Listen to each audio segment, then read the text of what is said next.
So I'm here on the first day of the Rose City Comic Con, and I'm talking with, I will let you say your name. Gazelle Omar. Gazelle Omar. Now this is an intriguing young lady who is from Afghanistan, born and raised, but has been in America for quite some time. She's got a California accent now. But she wrote a comic book called 357 Magnum Opus, as you can see. So first of all, I'm intrigued by the Afghan connection because you said you're the first Afghan comic book writer in America. Right, exactly. And it's a bit timely, as I said, as we were talking before, that you are out and about with this book as we just withdrew from Afghanistan. Yeah, what's going on right now, did not expect that. So this was published last year, and obviously couldn't hit the comic book conventions because of COVID. So this is the second comic book convention I'm at. And then everything just hell broke loose over there. So over the past few weeks, and it's really tragic what's happening. So it is timely, but it's also unfortunate. So before we get into your comic book, I got to ask you, okay, you were born in Afghanistan. Yeah, I was born in Kabul. Yeah. And how old were you when you left? I was 1 when I left, and we moved to California. How did you get out? Because you were born, you said, when the Russians invaded. Yeah, when the Russians invaded initially, it wasn't easy. We had to find ways to get out, and at that time, there were certain individuals and groups of people that were being targeted, primarily if you were from certain groups.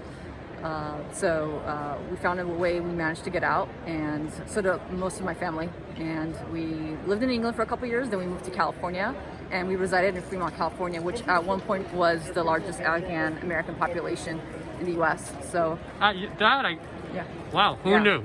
Yeah, who knew? I didn't even know that until many years ago. How many? Back about 10, 15 years ago, I would say it was between 40 to 80,000.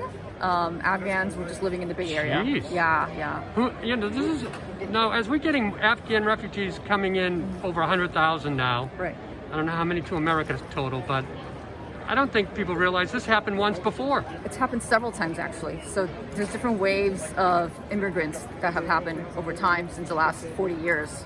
So we were part of the first wave, and this is probably the fourth or fifth wave that's happening. So there's different waves, sometimes larger, sometimes smaller. This is probably going to be the largest one.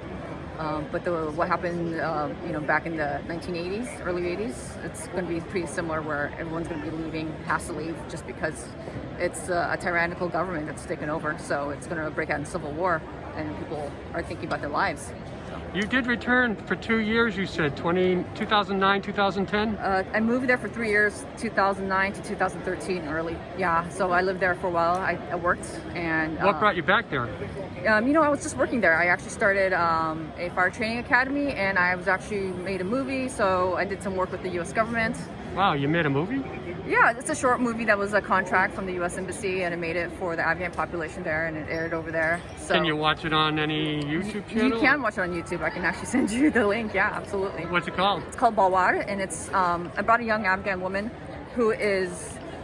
she's in art school, she's looking to have an art career, and then her father passes away, and then it's the issue of being able to pursue your dream, but also be able to handle the responsibility of the family as the eldest daughter. So it was a pretty good movie, so I had a co-director work on it with me. What a fascinating life you've led. Obviously, creativity is a dominant force in your psyche, which has somehow led you to the comic book industry and creating your own comic book.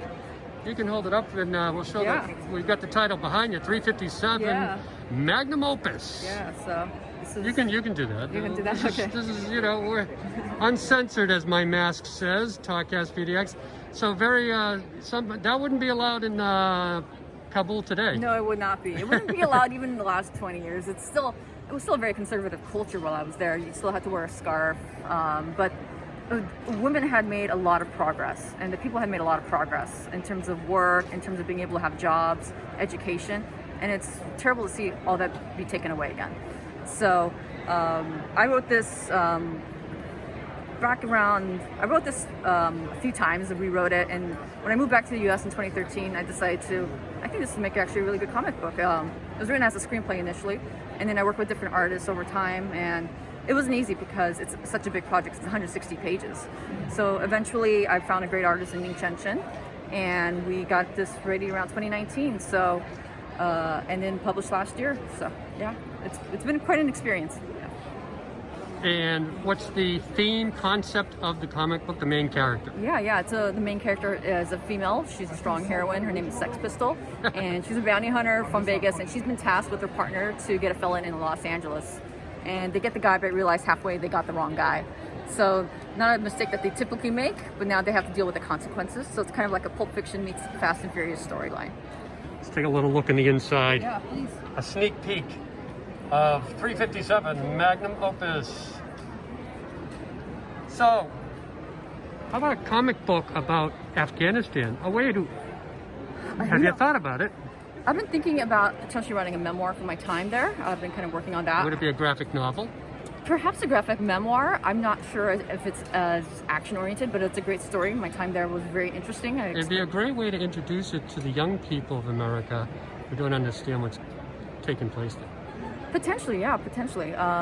There's a lot of great stories. Listening to my mother, listening to other Afghans who, over the last 40 years, what they've experienced. I think even making kind of an anthology of different stories potentially is an idea as well. So. Well, thank you very much. How are your sales going? It's going well.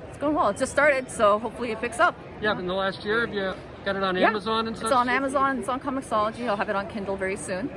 And it's on my website, 357magnumopus.com. And this is a limited edition, so this cover you see will not be part of the next edition, and it'll be a different cover. So this is a limited edition that I printed out. Yeah. You still have aspirations of getting it to the big screen? Absolutely. I think it would make a great movie. Yeah. Well, thank you, and welcome to the Rose City Comics. Thank you. Comic-Con. Thank you so much, Ken.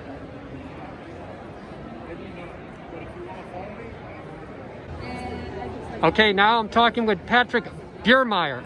He's a comic book artist, publisher, and also does Dark Tidings Press.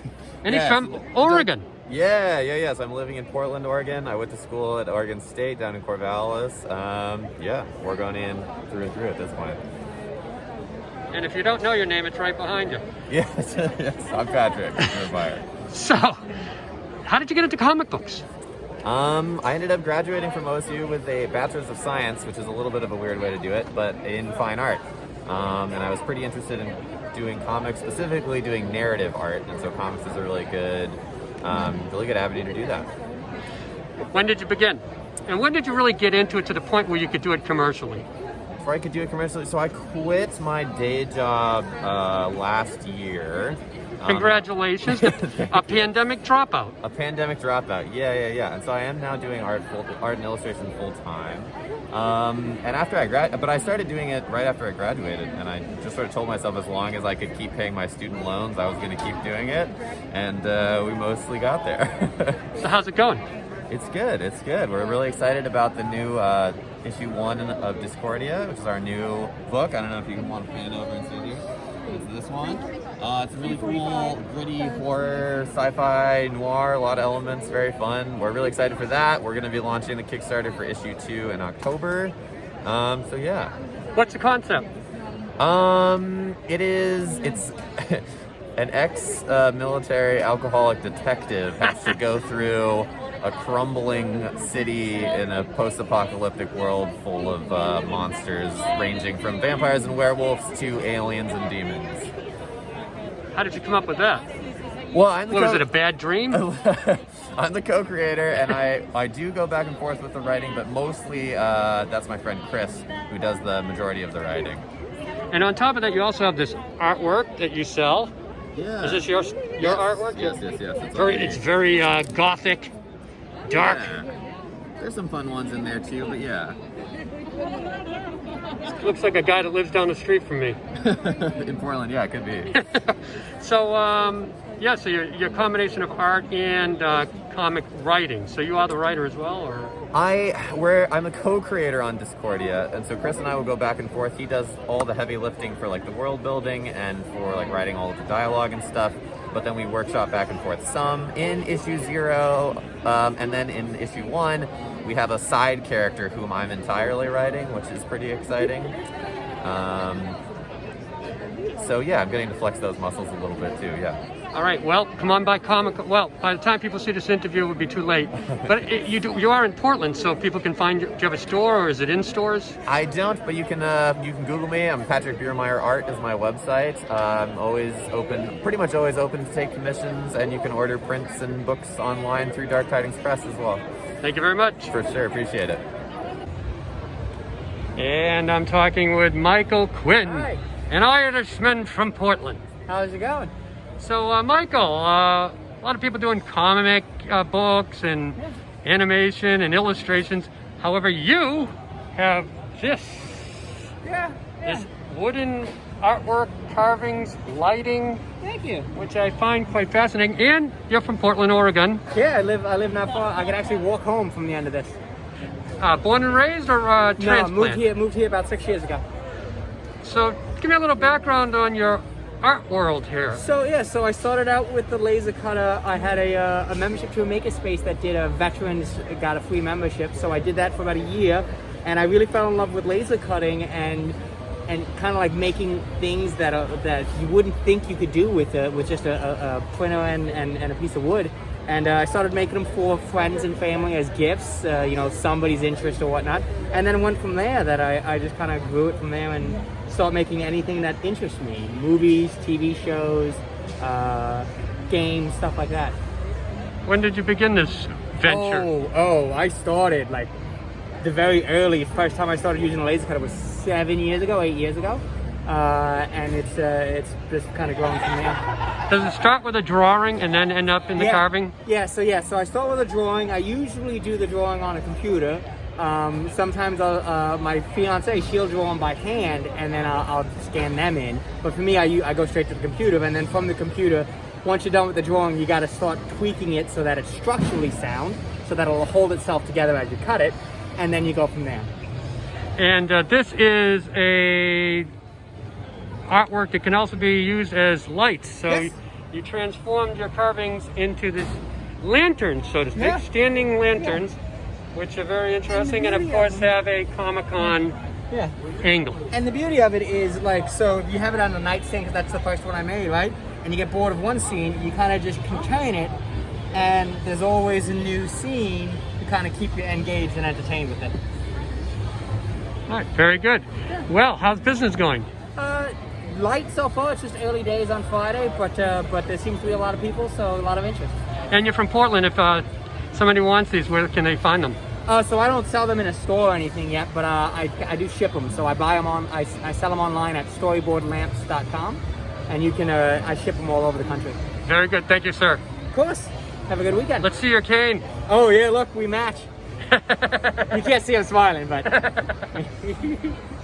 Alrighty, I'm here talking with the creator of this comic book. His name is Brian Kaiser Tillman.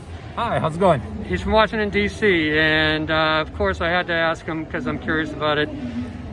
He's an African-American comic book illustrator, so I wanted to talk to him about the challenges that he faces, and is it a forum that is opening or still poses obstacles.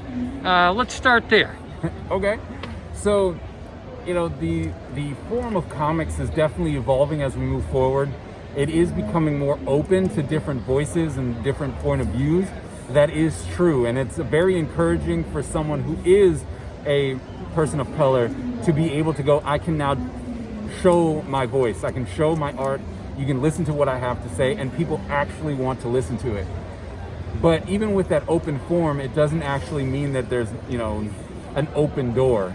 We have lots of obstacles that we're currently facing solely because it is such a guarded form, and for someone to come in with a new idea or a new perspective on superheroes or crime stories or anything like that, it is met with resistance. But like I said, it's very nice to see that the fans, the people who actually matter, want to see different voices. They want to see different ideas and characters and stuff like that. So it is very nice to see that evolution is happening.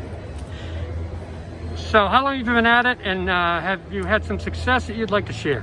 I've been in the industry for over 20 years. I've worked with all the companies, Marvel, DC, Image. I've worked with Miramax, Fox, Toys R Us, and all that kind of stuff. but as a production artist. So it's all the stuff that you wouldn't know about, like box design and promotional stuff. So stuff that I can't sign. But as far as success goes, I actually created a trading card game called Dark Legacy: The Rising, and it got picked up by Upper Deck and sold worldwide in 2018. So that was pretty cool. Has it made you a wealthy man? I mean, I've got 6 kids, so so yeah, I did that. I created a book called Creative Character Design that's on its 2nd volume. So that's really cool. And as a professor for illustration and animation, being able to do an educational book that goes beyond just this is how you draw a barbarian, but by using these shapes, these colors, this language, this is why we see this as a barbarian. Yeah. So, you know, that kind of stuff. So I had some here and there. Let's talk about the comic book. Okay. Obviously, there's some African-American influence in it. Right. In fact, the leading character is Correct. an African-American. Correct. So the book is called Ninja Empire. I'm a child of the 80s, so ninjas were everything at that point. So that's what I grew up with. And now that I'm in a point in my career where I can actually do what I want, I was like, it's time to do a ninja book. And so everyone in A black ninja. a black ninja, you know, Not Japanese, not Chinese. no, Not this particular guy, right? And it's the fact that he is coming in as an outsider and proving himself that we can do this. So there is a little touch on, hey, you know, we're here, we can do comics too. And it's wrapped into a, hey, this guy is an African American who is an outsider to the Japanese culture of ninja, who's been able to prove himself, show that he can do it, and becomes one of the best. You know, and then, but as any good story goes, there's got to be conflict. And so he's actually been betrayed by the people that he went to go protect and be friends with and stuff like that. And now he's on a quest to avenge his family and his village that were killed. Excellent. When did this come out? It hasn't actually come out yet. Oh, so these in front of me are new. Yes, they're actually very, very new. And this is just the concept work and sneak peek of stuff that is coming in the book. I just scripted the first 20 pages, scripted and storyboarded the first 20 pages on the flight to Rose City Comic Con. So the book should be coming out very short. Excellent. Brian Tillman, thanks. Absolutely.